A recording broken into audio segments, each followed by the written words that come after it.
Alors, comment fonctionne le pixel Facebook? C'est souvent aussi une question qu'on me pose. Voilà, là, on va rentrer un peu dans la partie technique sur notamment la publicité Facebook, mais on va voir que le pixel n'est pas forcément utile. Bien sûr, au premier abord, on va s'en servir surtout. Les gens le connaissent surtout au niveau de la publicité Facebook, mais on verra qu'on peut s'en servir notamment pour collecter des informations bien avant de faire de la publicité sur votre page Facebook, notamment via un site e-commerce ou une prestation de service quelconque. Alors, le pixel Facebook, je vais expliquer vraiment, je vais expliquer trois choses. Je vais expliquer du coup à quoi il sert. Je vais expliquer aussi quelles en sont les opportunités qu'on peut avoir grâce à notamment à la mise en place de ça. Et je vais expliquer aussi comment on peut l'installer et vous dire aussi pourquoi il faut l'installer avant de commencer à faire des publicités sur Facebook. Pour générer du trafic, notamment sur un site e-commerce par exemple. Alors là, on est sur un pixel Facebook que j'ai testé du coup pour un site en dropshipping. Un dropshipping, c'est du coup un site e-commerce sans stock. Voilà. Donc là, je l'ai arrêté parce que la niche, en fait, enfin, les produits que j'ai voulu tester, j'ai réussi à faire quelques ventes, mais j'arrivais pas à rentrer dans mes frais au niveau du ROI. Donc voilà, peut-être qu'il faudrait que je reteste encore des produits. Bon, je vais peut-être voir, à mon avis le retester sur une autre niche que j'ai trouvé dernièrement, mais bon, ça prend un petit peu de temps pour faire le site, notamment sur Shopify, et peut-être même faire juste une page pour un site. Donc je suis en train de le faire, mais simplement, ce que je vais vous montrer, c'est que là, ici, donc on a accès directement sur le pixel ici qui est là, et donc on voit bien du coup ici que le pixel est installé, et là en fait directement, vous avez accès, donc là aussi, activité d'aujourd'hui, donc il n'y a pas d'activité parce que j'ai arrêté la publicité depuis, ça doit faire, je pense, au moins 15 jours. Voilà, mais je vais vous montrer un petit peu les résultats qu'on peut avoir. Donc là, ici, on a accès aux différents événements qu'il y a eu par rapport au pixel. Les événements, c'est quoi? C'est notamment quand on paramètre une publicité sur Facebook, vous avez la possibilité de mettre différents objectifs de conversion. Ok, donc ça, je l'ai déjà évoqué dans mon guide, notamment de plus de 30 minutes. Donc n'hésitez pas à aller le voir sur ma page, notamment dans la description. Je mettrai, il y aura aussi le guide pour faire votre première publicité Facebook. C'est expliqué dessus, donc je ne vais pas revenir forcément dessus. Sachez que voilà, ce que vous devez retenir quand même sur la publicité Facebook, c'est qu'on peut définir ses propres objectifs de conversion. Une conversion, c'est je demande à ce que quelqu'un visite mon site internet. Une conversion, c'est je demande à ce que quelqu'un achète mon produit sur internet. Une conversion, c'est je demande à ce que quelqu'un laisse son mail en échange d'un e-book. Voilà, exemple. Par exemple, moi je donne accès à une liste de plus de 100 outils pour réussir sur les réseaux sociaux, et en échange, la personne me donne son mail. Voilà.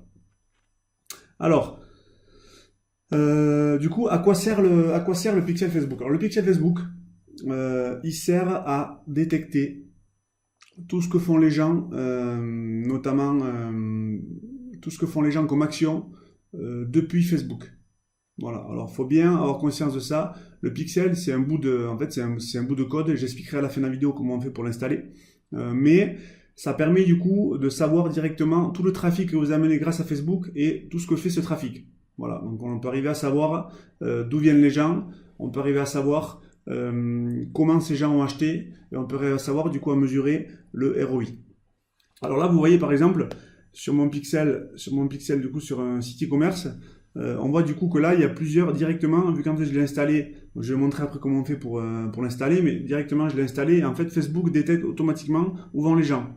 Alors en fait, on a par exemple, là c'est le page view. Le page view, ça veut dire c'est est-ce que les gens, quand j'ai voulu faire une conversion vers un site e-commerce, combien de personnes ont été voir directement le site e-commerce. Alors là, on voit par exemple que ça a généré 635 personnes qui ont été visitées. Après, moi j'ai mis des tout petits montants, hein. Je crois que c'était à peu près 5 € par jour j'ai fait des tests sur 3 jours à chaque fois pour des différents produits. Donc c'est une bonne façon de le faire. Là c'est pareil, là, page view, là on a view content. View content aussi, c'est un autre objectif qu'on peut définir. Après il y a les objectifs aussi, les événements directement sur des conversions vraiment sur de l'e-commerce pur. Donc là on a add to cart, c'est-à-dire c'est la personne qui l'a ajouté à son panier. Voilà, là il y a quelqu'un qui a déjà, là c'est les personnes qui ont initié leur paiement, donc on se rend compte que par exemple sur moi, voilà, là j'en ai eu 3, 4 personnes, vous l'avez là. J'ai 3 personnes qui ont initié leur paiement. Et là, voilà, là on se rend compte directement aussi que sur la petite période, j'ai eu un achat. Donc ça permet aussi directement de pouvoir se dire, par rapport aux publicités que j'ai fait, Certes, il y a le coût bien sûr d'acquisition, notamment le coût au clic, qui est intéressant, mais après il faut aller voir surtout aussi les données sur le pixel. Parce qu'il peut y avoir un très bon clic, un très bon taux de clic, c'est-à-dire par exemple un taux de clic, on va dire, même aux alentours des 20 centimes le clic, même un peu plus, jusqu'à 30 centimes, voire 40 centimes.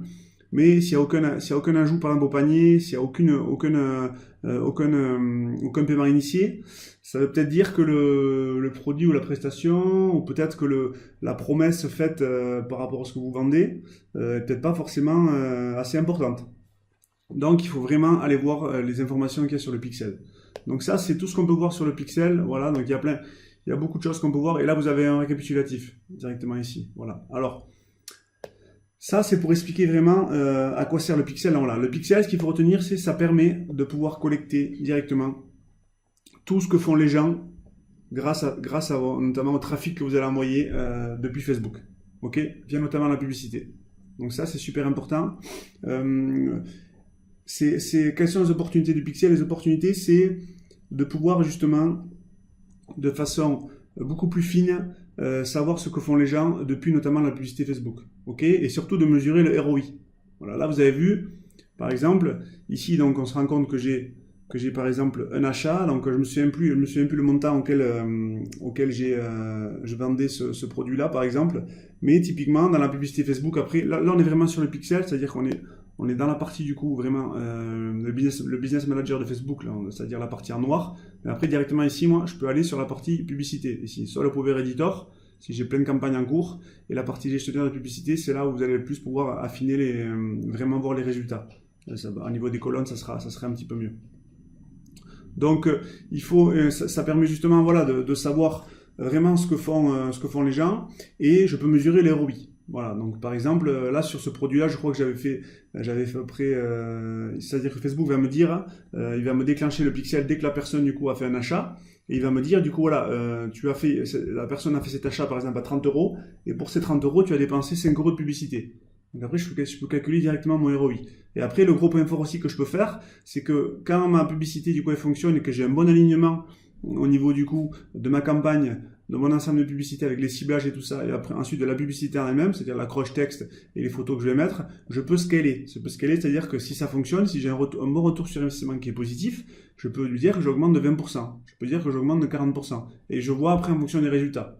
Et après, l'objectif, c'est ça, c'est une fois qu'on a trouvé un bon alignement sur sa campagne, un bon service, un bon produit, ou pas forcément sur l'e-commerce. Là, je prends l'exemple de l'e-commerce, c'est peut-être le plus significatif. Mais après, on peut justement scaler ça pour avoir des effets d'échelle. Voilà.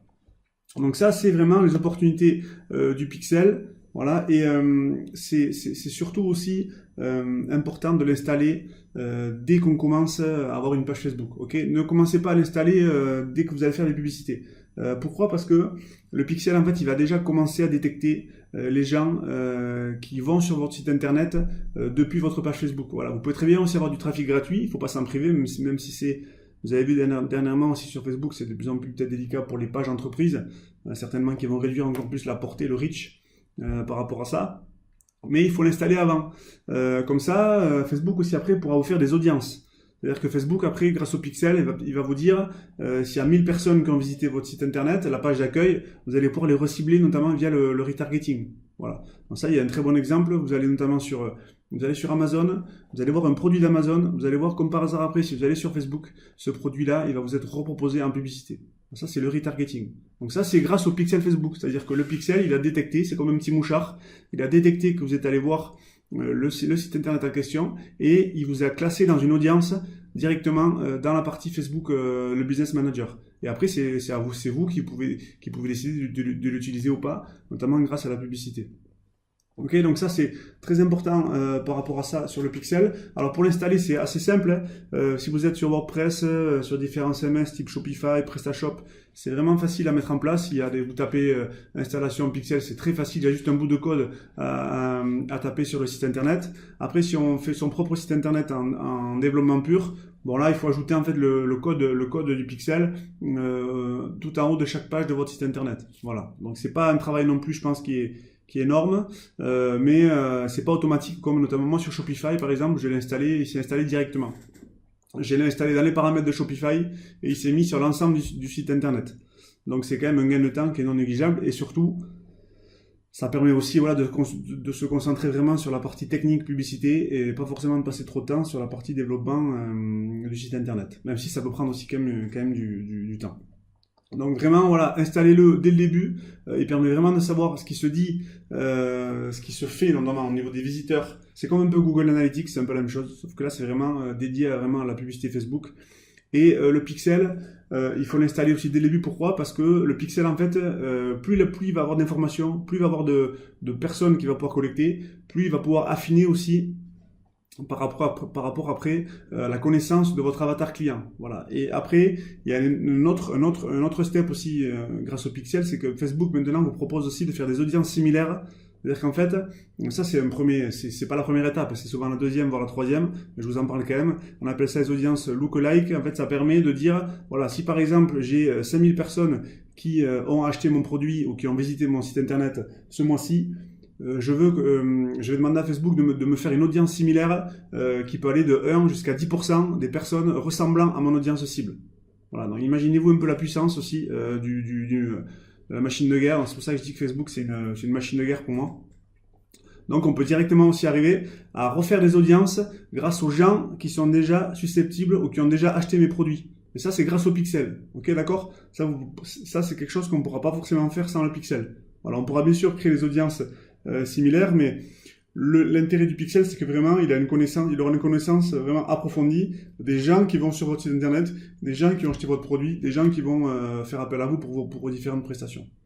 Voilà, donc j'espère que cette vidéo vous aura plu. Donc, j'ai expliqué vraiment les 3 points pour pourquoi comment justement le pixel est important, quelles sont ses opportunités, et aussi comment on fait pour l'installer. Donc, n'hésitez pas à faire ça directement sur votre site internet. Voilà, c'est pas forcément la peine aussi d'avoir un site e-commerce. On peut s'en servir aussi pour les gens qui ont même des magasins physiques.